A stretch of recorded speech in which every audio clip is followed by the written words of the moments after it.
তোমার বাবার চোখ বন্ধ হলে না বুঝবা দুনিয়া কাকে বলে। তোমার বাবার উপার্জন শেষ হয়ে গেলে না বুঝবা দুনিয়া কাকে বলে।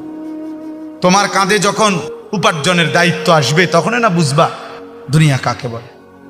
রোজগার কত কষ্ট। সেদিন আমি একজন লোককে দেখছি ট্রাকের থেকে সিমেন্টের বস্তা নামাইতেছে। আমি লোকটার দিকে তাকাইয়াছিলাম, সারাটা শরীর ঘামে। আমার মনে হয় যেন লোকটা মানে পানির মধ্যে, সারাটা চুল চেহারা তার ঘামে, ঘাম বাইয়া বাইয়া পড়তেছে। ট্রাকের থেকে প্রতি বস্তা সিমেন্ট নামাইয়া গোডাউনে থুইলে সর্বোচ্চ 60 টাকা, 8 টাকা বা 10 টাকা দেয়। সর্বোচ্চ রেট হলো 10 টাকা, মানে এন থেকে হয়তো গোডাউনে থুইবে আর কি। তাহলে 50 বস্তা সিমেন্ট যদি এই বেচারা নামায়, তাহলে প্রিয় যুবক ছেলে 50 বার এই লোকটাকে, তোমার বাবাকে প্রতিবারই তাকে কোমর বাঁকা করতে হয়েছে।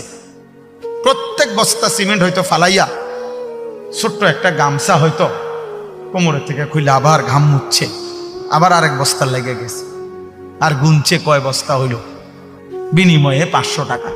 হয়তো 50 বস্তায় 500 টাকা পাইছে, 10 টাকা করে। সেখান থেকে ভাঙ্গাইয়া তোমারে 200টা টাকা দিছিল। তুমি বলছো তোমার স্কুলে দিতে হবে, সেই ঘামে ভেজা 200 টাকা। আর তুমি জানো আর সেই 200 টাকায় মোবাইলে ঢুকাইয়া উলঙ্গ ছবি আর নাচ গান নর্তকী দেখে শেষ করে দিছো। তুমি সন্তান না, বরং তুমি জানো আর।